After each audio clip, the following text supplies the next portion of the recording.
cristã não é de qualquer jeito, mas é de acordo com aquilo que manda a palavra de Deus, aquilo que ensina a palavra de Deus. Então tem implicações, porque ser crente hoje é algo que parece ser fácil, é algo que parece que está na moda, é algo que é bom, e não é ruim, mas da forma que às vezes está sendo passada, às vezes da forma que está sendo ensinada, esse viver pela fé, essa adentrar na vida cristã, aceitar a Cristo, viver no Evangelho, fazer parte da igreja, hoje está aparecendo assim de uma forma mais simplificada, mais light, né? Mais liberal. E isso, querido, é muito, muito perigoso. É muito perigoso. Porque quem conhece a Bíblia, quem conhece a palavra de Deus, sabe que o Evangelho, ele tem algo, ele tem uma essência. E uma coisa que se destaca muito do Evangelho genuíno de Jesus Cristo, chama-se algo como altruísmo. E o que é o altruísmo? É algo que não se pensa em si, não se vive para si, não vive só por si, mas primeiramente se pensa e se vive por outrem, por um outro, se preocupa pelo outro. É isso o Evangelho. Jesus, ele fez isso, ele viveu isso, ele veio para isso, ele mostrou isso. Ele não só ensinou, como diz lá em Atos dos Apóstolos, no capítulo 1, como ele fez. Ele não só fez, como ensinou como é ser cristão, como é ser filho de Deus e viver pela fé. É ser e fazer e ensinar como Jesus. E nós temos que olhar para ele, não achar que usar a nossa fé ou usar aquilo que nós achamos por fé, por confiar em uma força maior, confiar em algo, porque fé tem no coração de muita gente. Muitas pessoas têm fé. Eu costumo dizer para algumas pessoas que são bem católicos mesmo, sem ofensa, mas eu costumo dizer, geralmente vocês que são católicos de fato, que realmente levam a sério, tem mais fé do que eu, porque vocês creem até em outras coisas. Crer vai mais além do que a Bíblia manda. E eu só creio só no que a Bíblia manda, no que a Bíblia orienta, no que a Bíblia ensina. Eu sou limitado, eu fico enquadrado dentro da Bíblia. Eu não saio do limite, eu não passo do limite. Mas as pessoas têm fé. Mas a fé genuína, a fé verdadeira, é uma fé que ela se demonstra em nossas vidas, no nosso viver. Ela se demonstra, ela se denuncia, ela se revela nas nossas atitudes, nas nossas ações, nas respostas que nós damos diante das adversidades da vida, né? Não é se ofendendo com facilidade, não é ofendendo a outros, não é retendo perdão, não é, enfim, é abrindo mão de si, é negando-se a si mesmo, é abrindo mão da sua própria existência, como diz Jesus na sua palavra. Aquele que não for capaz de abdicar, ou de abrir mão, ou de abandonar seu pai, ou a sua mãe, seu irmão, sua irmã, seu filho, sua filha, ou coisas, ou propriedades por amor de mim, aquele que não é capaz de abrir mão disso por amor de mim, não é digno de mim. Quem diz isso? Jesus. É ele que ensina. Isso é o que? É a essência do Evangelho, é a essência da mensagem da salvação, da mensagem da mudança, da mensagem de transformação. Quem quer ir para o céu, querido, tem que caminhar pela fé. E caminhar pela fé tem as suas implicações, tem um preço a pagar, não pode ser de qualquer forma. E uma das formas que Jesus exige é renúncia. Aí alguém pode dizer, então vou deixar de viver para mim mesmo, eu vou agora abandonar minha vida. É isso que ele está pedindo, apesar que ele não quer que você viva só para ele. Ele quer que você dê a ele prioridade, importância, primeiro lugar, primazia. Busque primeiro a ele e o seu reino e a sua justiça, porque as demais coisas que você e eu, nós precisamos, ele vai acrescentar. Ele não vai deixar de acrescentar a realização do seu sonho. Ele não vai deixar de suprir as suas necessidades que você precisa, que tanto você luta, você trabalha em busca dela, de suprir essas necessidades. Ele não vai deixar de suprir essas necessidades, porque são as demais coisas. O que ele quer dizer como demais coisas? Porque a primeira coisa de nossa vida deve ser ele, a essência do Evangelho. Vida cristã exige isso. Implicações do caminhar pela fé. Não é de qualquer forma que nós dizemos que somos salvos. Primeiro temos que ter consciência da nossa salvação. E o que é a consciência? É ter a convicção, a certeza de que estamos salvos aqui e agora. Não é de que vamos ser, é de que vamos esforçar para que Deus tenha misericórdia de mim e me perdoe. Não, é uma consciência de que já estamos perdoados, que estamos livres do pecado, estamos prontos para ser arrebatados, chamados para a glória, estamos prontos para partir para a eternidade, entrar na presença de Deus. Essa convicção tem que habitar em nosso coração e nossa mente agora. Não é depois que morre. Ninguém pode morrer na dúvida de salvação, querido, é perigoso. Ninguém pode ficar na dúvida e morrer na dúvida. Ah, não sei, ele não tinha certeza, ela não tinha certeza. Não, nós temos que ter certeza. E para tomarmos posse disso, para termos essa certeza, é mergulhar em obediência à palavra de Deus. É mergulhar no que ensina a palavra de Deus. Aleluia, o Evangelho, ele sempre será o Evangelho, apesar que tem outros evangelhos. Mas o Evangelho de Cristo, ele se diferencia, porque ele é o da renúncia. É o que o apóstolo, ele está dizendo aqui, ou o escritor aos Hebreus, ele está dizendo aqui: lembrai-vos, porém, dos dias anteriores em que, depois de iluminados, sustentastes grande luta e sofrimento, ora expostos como espetáculo, tanto de opróbrio, tanto de vergonha, quanto de tribulações, ora tornando-vos coparticipantes com aqueles que desse modo foram tratados, porque não somente vos compadeceste dos encarcerados, como também aceitastes com alegria o espólio dos vossos bens. E o que isso quer dizer, querido? Perder tudo por causa de Cristo. O governo confiscar tudo que eles tinham pelo simples fato de dizer que acreditavam em Jesus ou estavam esperando Jesus. O governo romano naquela época confiscava, tomava tudo, deixava eles mendigando. E o apóstolo aqui, o escritor está dizendo que eles, com alegria, eles aceitaram isso, eles receberam isso, eles suportaram isso. O que nós podemos suportar com as ameaças que podem advir em nossas vidas? Estamos vivendo em um período, querido, bem tênue, de uma mudança, não é só na nação, mas no mundo. O anticristo está se levantando aos poucos, o espírito do anticristo está se fortalecendo a cada dia mais. E olhe que é desde o tempo primitivo da igreja. O espírito de anticristo, como diz os apóstolos, muitos anticristos têm se levantado, mas nesses últimos dias o espírito do anticristo está se levantando de uma forma extraordinária, trazendo pressão sobre a igreja, trazendo pressão sobre o evangelho, trazendo pressão contra a palavra de Deus. É o espírito anticristão.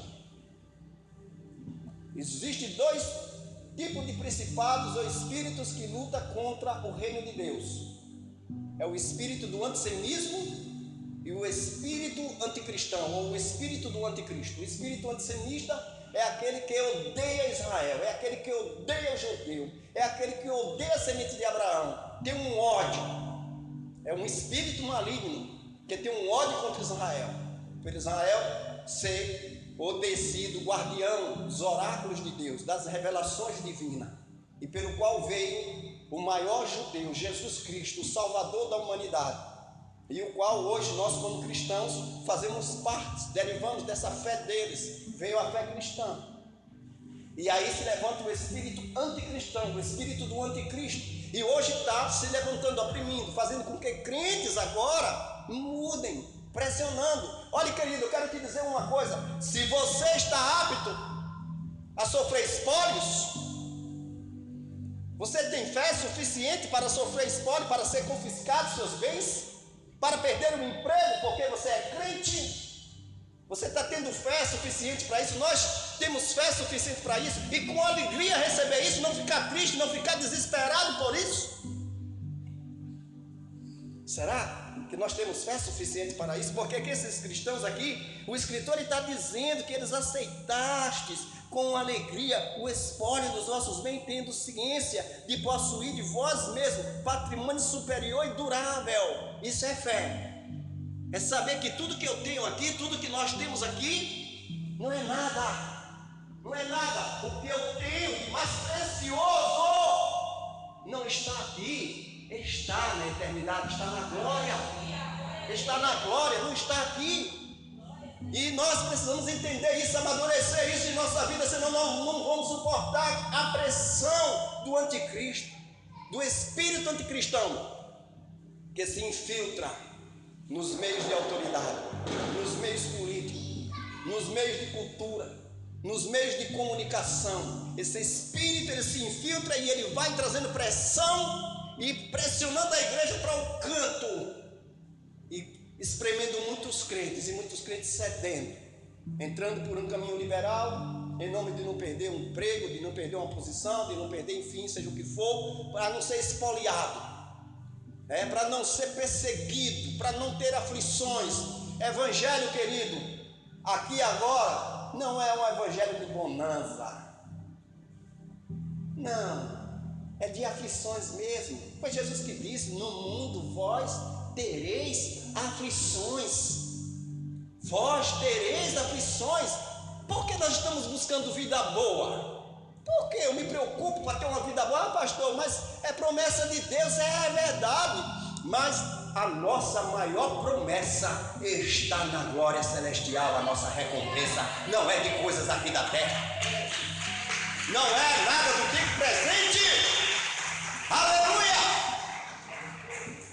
Podemos usufruir do melhor dessa terra, mas eu não posso andar correndo atrás delas.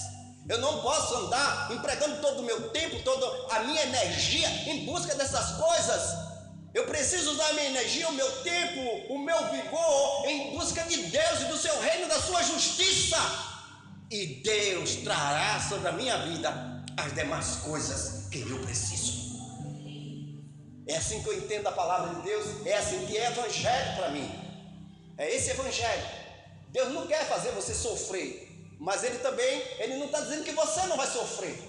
Agora Ele pode dizer o seguinte: Ele está com você em meio ao sofrimento, te fortalecendo, te dando força, te dando graça, e Ele vai te fazer passar por toda a luta, e você vai vencer e vai glorificar o nome dEle no final.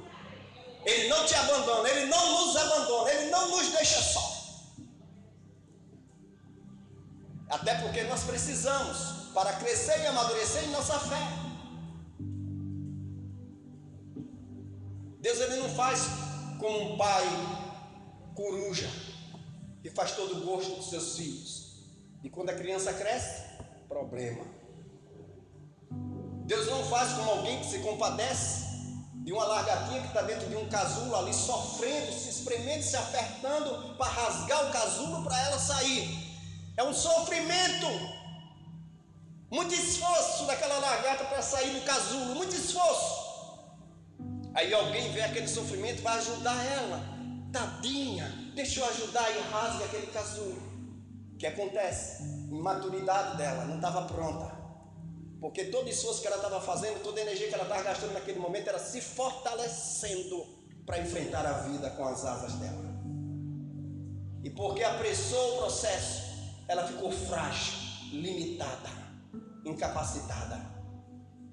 Deus, Ele não trata seus filhos dessa forma.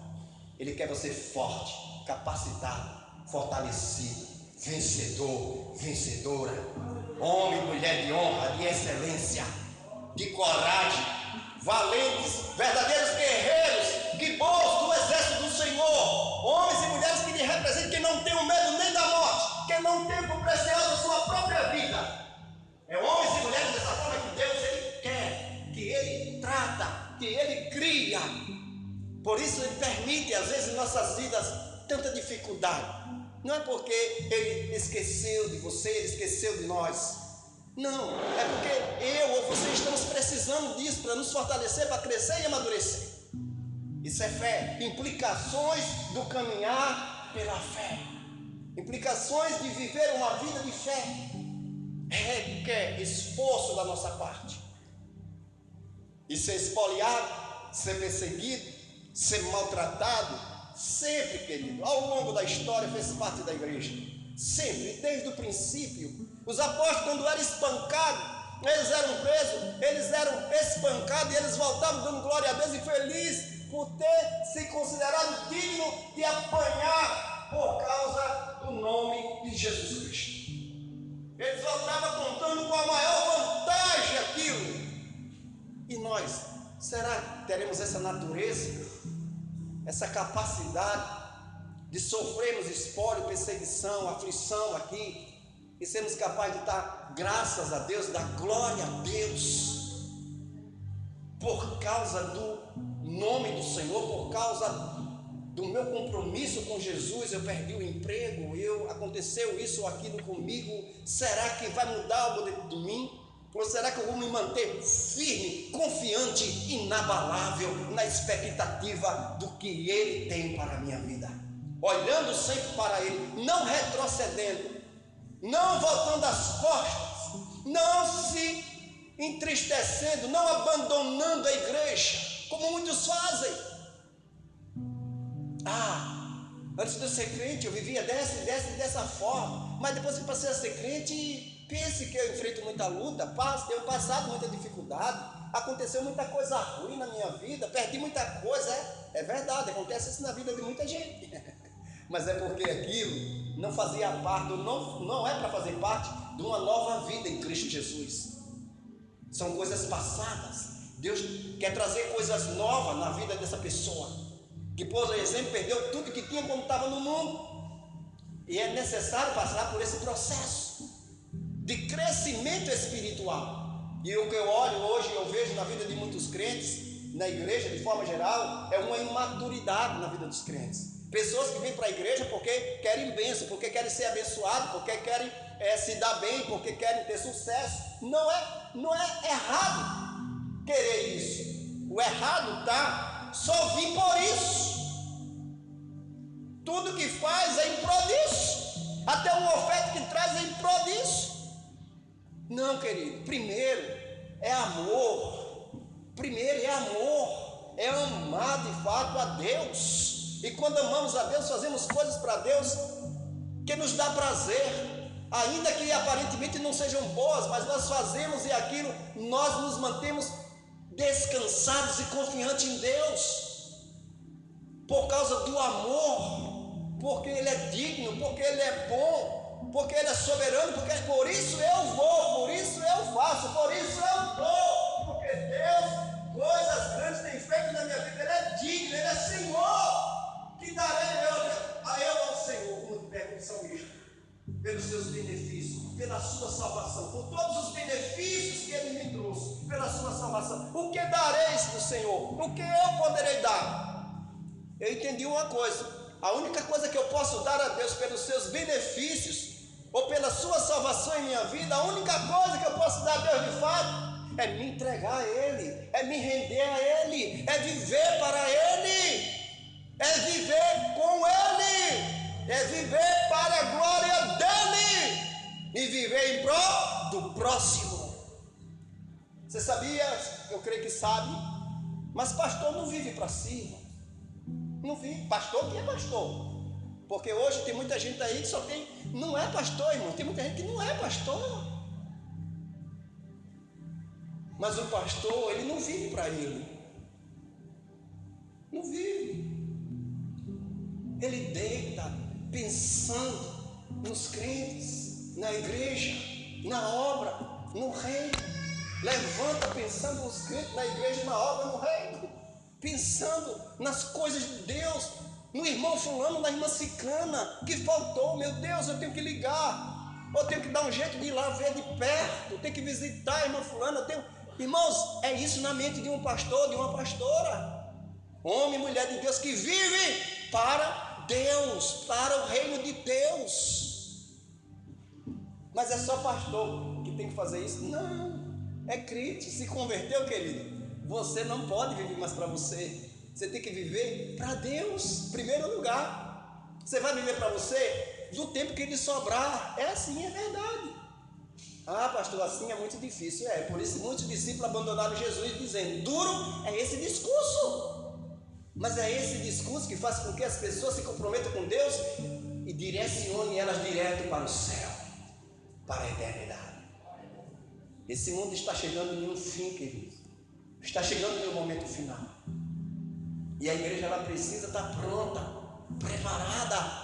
E não vai ser com historinhas, e não vai ser com palavras motivacionais, incentivando o ego. Vai ser com verdade bíblica, maturidade com verdade bíblica, com revelação bíblica, com a autoridade da palavra, a maturidade espiritual com a autoridade da palavra. Vai fazer ou vai gerar crentes sólidos, crentes comprometidos, crentes fiéis, crentes santos, que não se contaminam no meio dessa geração. Porque alguém pode dizer, pastor, mas está muito difícil hoje a gente ser fiel, hoje a gente ser santo, está muito difícil, mas Jesus disse, Deus diz na sua palavra, sede santo como é santo o vosso Pai que está no céu. O próprio Jesus dizendo isso. Sem a santidade, querido, ninguém verá o Senhor, diz a palavra. E preciso ser santo, nós precisamos ser santos. Mas está muito difícil. É verdade, era muito difícil nos dias de Enoque, era muito difícil nos dias de Noé. Era muito difícil. Enoque, em meio à geração corrompida, era um homem íntegro, reto, temente a Deus. Ele era fiel, andava com Deus. Mesmo nesse mundo contaminado, ele estava na presença de Deus de tal forma que Deus o tomou para si. Deus chegou um momento, especulo eu, Enoque andou de tal forma com Deus, em meio a uma geração tão corrompida, tão podre, que foi necessário vir um dilúvio para acabar com aquela geração. E Deus olhando para Enoque com aquela fidelidade, e eu especulo que Deus olhou e disse, ele não é mais digno de estar aí. O mundo não é mais digno desse homem pisar nele. Eu vou tirar ele dessa terra. É possível. E isso na revelação bíblica, o que me entendo, o entendimento que me vem é que é possível, em meio a uma geração corrompida, sermos santos, sermos fiéis, sermos íntegros, sermos retos, sermos tementes, sermos fiéis e glorificarmos a Deus. É possível você vencer, meu querido e minha querida. É possível você romper. Não se engane, não se entregue dizendo, não é difícil, não é fácil. Não é fácil mesmo não, mas é possível. Deus está contigo para te dar vitória. Deus está contigo. O Espírito Santo está na tua vida. É só você crer. É só crer. E não ceder à tentação. Não ceder à pressão. E quando eu faço uma leitura dessa, querido, eu viajo. Eu vejo o Espírito Santo, ele abre na minha mente, mostrando assim, é assim, vida de crente é assim. É só olhar que é um espelho. Você tem preocupação em perder seus espólios, ser confiscado, perder tudo, perder o trabalho, perder o seu nome até, só porque você é pastor, só porque você é crente, agora as pessoas não lhe dão valor. Você está com medo disso? Está preocupado com isso? Homem de Deus e mulher de Deus, querido, não se preocupa com a sua reputação. Ele se preocupa com a sua santidade, com a sua integridade. Mas não reputação, que é aquilo que dizem dele ou dela, é aquilo que falam dele ou dela, que seja coisa boa ou coisa ruim. Ele não se preocupa. E o mundo sempre vai falar mal daqueles que são fiéis a Deus. Os profetas de Deus sempre foram mal interpretados, sempre foram odiados e perseguidos por trazer a mensagem de Deus, por andarem com Deus. Eles não eram desejados, eram maltratados, eram perseguidos. Assim é todo homem, toda mulher de Deus hoje, porque todo crente hoje é um verdadeiro profeta nas mãos de Deus, usado pelo Espírito Santo. É um verdadeiro atalaia, é um porta-voz do céu. A palavra profética está na nossa boca, querido, está nos nossos lábios como igreja. Só devemos fazer fluir, deixar fluir essa palavra, nos entregar ao Espírito Santo, deixar Ele nos usar para tocar em pessoas, tocar em vidas, e não se importar com o que vão dizer de nós.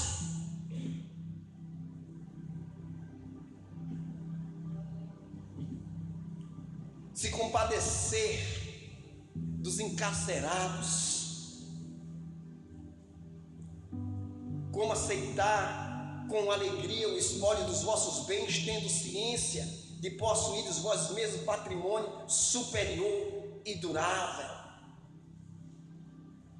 Essa consciência, querida, é fé, é a firme convicção, é a certeza daquilo que não se vê, mas eu tenho certeza que eu estarei na glória, na presença do Todo-Poderoso, e lá serei ou seremos recompensados. Recompensados. E essa palavra é para nos advertir: pague o preço. Não ceda, persevere, como o próprio escritor está dizendo aqui. Não abandoneis, portanto, a vossa confiança, ela tem grande galardão. Com efeito, tendes necessidade de quê? De perseverança. Não abandones, ou não abandoneis, portanto, a vossa confiança, quer dizer, a vossa fé. Não desista da fé. Continue confiando. Continue confiando. A minha mãe tinha uma confiança. Ela acreditava, era crente e foi crente até morrer. E ela dizia: eu não vou morrer, eu vou ser arrebatada, eu vou ser arrebatada. Eu não quero morrer, eu quero ser arrebatada. Ela professava isso direto. E eu comecei a acreditar. Eu digo: quem sabe, se ele está bem pertinho, é melhor estar mais preparado também, para eu ir junto com ela. Mas ela sempre fazia isso, querido, pela confiança, pela fé, pelo desejo, pela certeza. Mas quando ela, nos últimos dias que ela adoeceu, ficou sofrendo ali, ela chegou para mim e disse assim: eu não quero mais viver. Eu não quero mais viver. Eu quero descansar. E eu não imaginava que era tão difícil morrer, ficar dando trabalho. Queria que fosse mais rápido, mais fácil. Aí eu digo: não, minha mãe, não se preocupe não, porque esse é um tempo que Deus nos deu. Todos os seus filhos estão ao seu lado, todo mundo cuidando da senhora com muito amor e carinho. Não está sendo trabalho para nós. Nós temos o prazer de estarmos aqui lhe servindo. A senhora é nossa mãe, nós devemos isso à senhora. Todos os seus filhos que estão vindo aqui, passam a noite aqui, passam o dia aqui com a senhora no hospital, eles estão vindo porque querem, ninguém está sendo obrigado. É porque entenderam que é um tempo de despedida. E ali teve paz, fizeram paz. Uma irmã, uma das minhas irmãs que sempre teve problema com a minha mãe sempre tinha algumas dificuldades com ela. Ela chegou em dado momento que foi a que ela mais elogiou no hospital: fulana tem umas mãos santas. Aí minha irmã saiu encantada, dizendo: a minha mãe nunca disse isso, gente. Ela disse que eu sou a filha mais linda dela.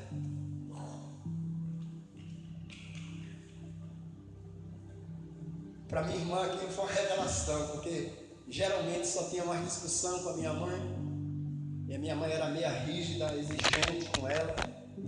E esse momento a minha mãe disse que ela foi a pessoa que melhor cuidou dela, e que ela amava muito a filha dela, e que era uma das filhas mais lindas dela. Foram momentos preciosos. Mas ela foi com essa certeza, e com essa certeza ela chegou na glória celestial. E com essa certeza nós chegaremos lá com Cristo Jesus. Aleluia. Glória a Deus.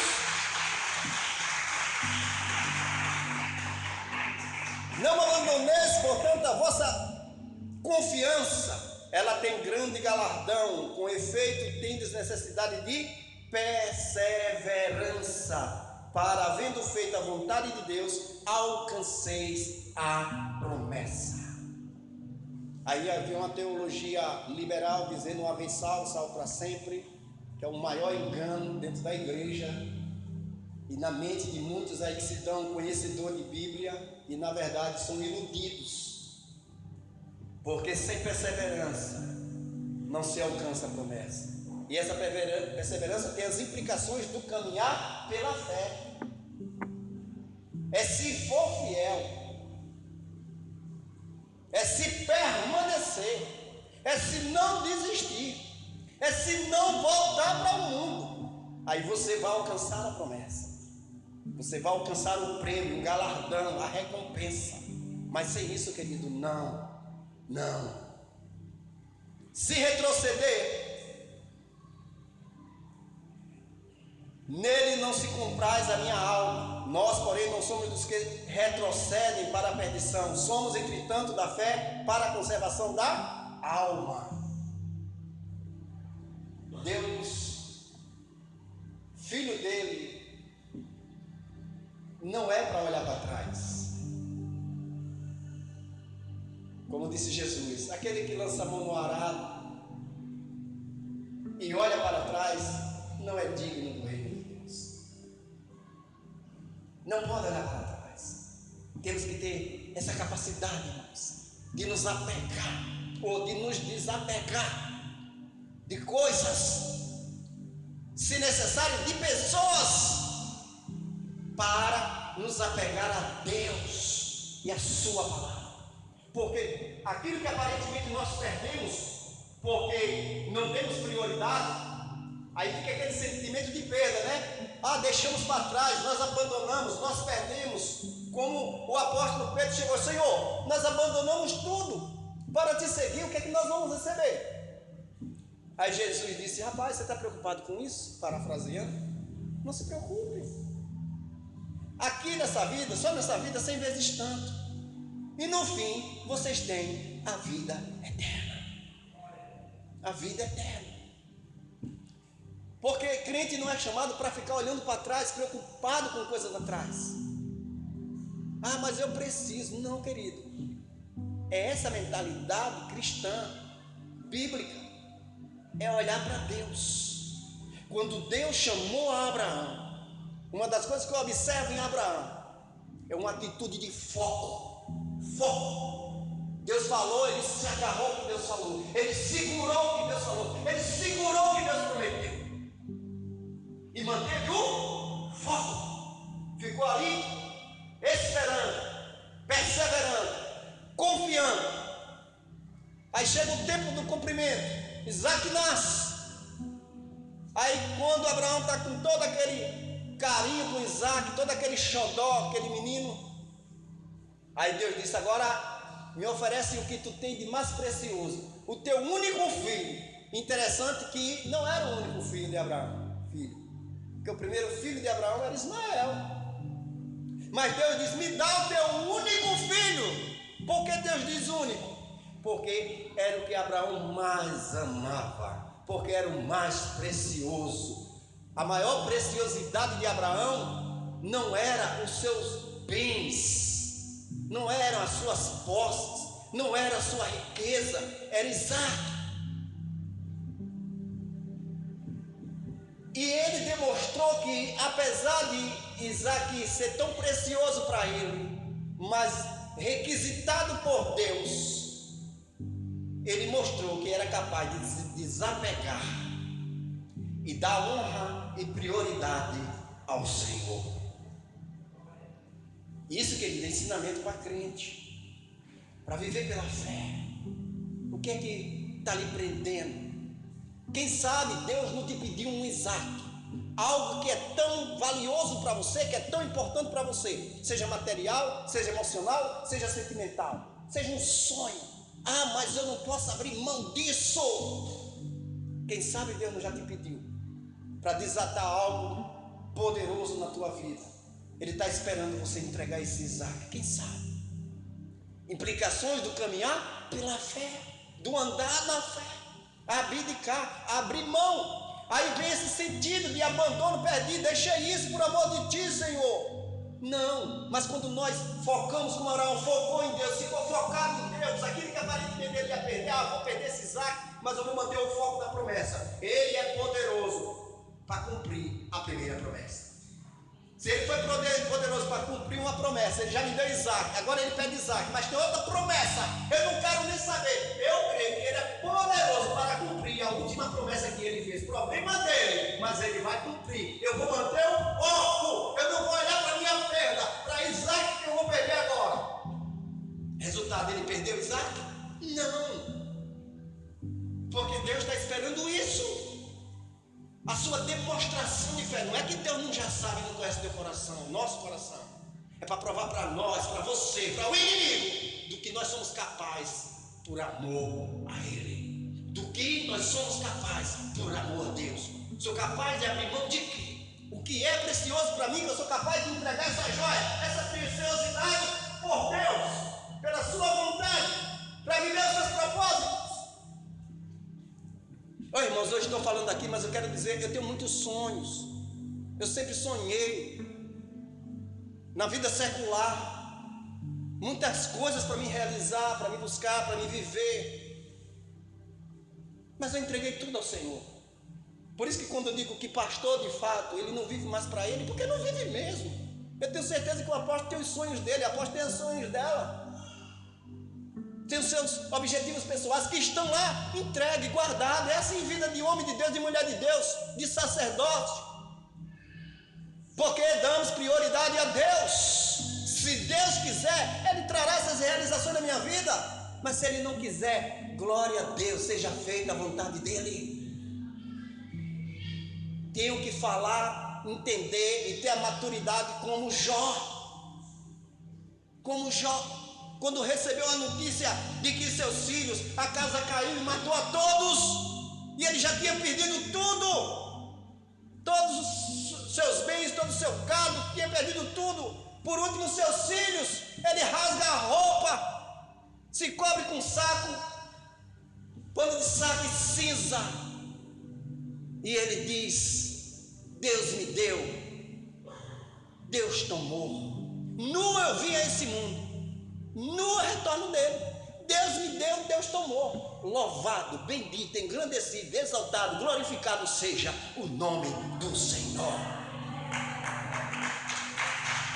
Glória a Deus. Glória a Deus.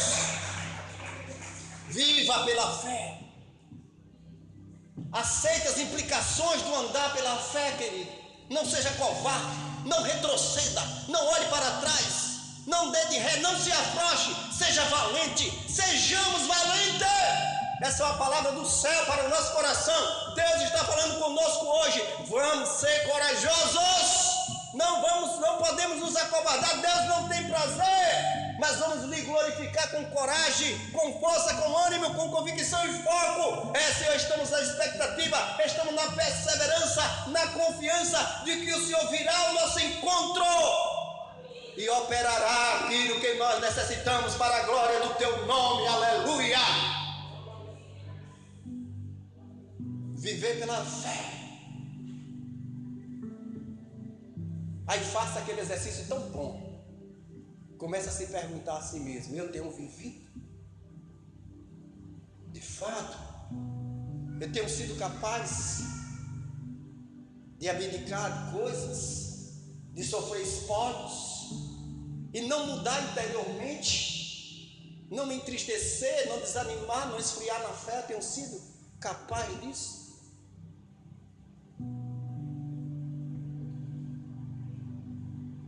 Porque eu faço isso comigo sempre. E aí, vai se afrouxar ou vai dar a vida por isso mesmo? Aí eu continuo me dizendo: vou continuar dando a vida até a hora que o Senhor quiser. Eu dou para o Senhor, eu vivo para o Senhor. Aleluia. Eu tenho meus sonhos, mas quero viver os sonhos de Deus. E o que é que acontece, querido? Deus nos dá a graça e o prazer de vivermos os seus sonhos. Ninguém vive isso, faz isso de forma forçando a sua natureza. O Espírito Santo está conosco, nos ajudando, nos dando prazer naquilo que nós fazemos na obra de Deus. Não é fácil, não é fácil, mas também não fazemos com angústia, nem com tristeza, e nem com murmuração, nem com lamentação. Nós fazemos dando glória a Deus, dando glória a Deus. Aleluia. Então, querido, finalizando, a fé é essa certeza, é essa convicção que nos leva a ter a capacidade de não amar a nossa própria vida, por amor àquele que é o dono dela. Todo cristão tem que ter essa consciência. Ninguém é dono de si mesmo. Todos nós temos um dono. Antes tínhamos um dono que era mau e perverso, maligno. Mas no dia que entregamos a nossa vida a Jesus, somos comprados por Ele, resgatados por Ele, trazido das trevas para a luz pelo sangue de Cristo, pelo sacrifício da cruz. Ele pagou o preço, nos resgatou, nos comprou por bom preço, preço de sangue, como diz o apóstolo Pedro. Mas agora nós temos um outro dono, Senhor dos céus e da terra, benigno, maravilhoso, glorioso, bondoso, todo-poderoso, amoroso, a quem pertence toda a honra, toda a glória, toda a adoração e todo o louvor. Amém? Baixa a sua cabeça, querido. Pai, no nome de Jesus, nós te adoramos, Senhor. Obrigado, obrigado, meu Pai, pela o teu Espírito Santo, pela graça do teu Espírito habitar com o teu povo, com a tua igreja. Eu sei que a tua igreja entende, meu Pai, que essa palavra, Senhor, é uma palavra necessária, é uma palavra, Senhor, objetiva para o nosso coração. Nós estamos precisando sim, Senhor, nos fortalecer na fé, na esperança, na perseverança, meu Pai. E eu quero te apresentar a vida do teu filho e da tua filha que aqui se encontra. Quem sabe, Pai, desistido, desanimado, entristecido, angustiado pelas aflições que tem sofrido. Que nesse momento receba a cura, a graça, a força, o ânimo, a fé necessária para romper, para vencer, para prevalecer e perseverar, confiando e esperando no Senhor, no nome de Jesus, Pai. Toca com a tua graça e o teu poder, renovando a fé, para ele viver as verdadeiras implicações desse caminhar, com força, coragem, ânimo, esperança, convicção, firmeza, certeza e fé, no nome de Jesus. Amém, amém e amém. Glória a Deus. Deus abençoe. Lembrando só, continue orando por nós. Precisamos muito, estamos de lá, mas entendemos que precisamos sempre da cobertura de todos. Amém? Que Deus nos abençoe.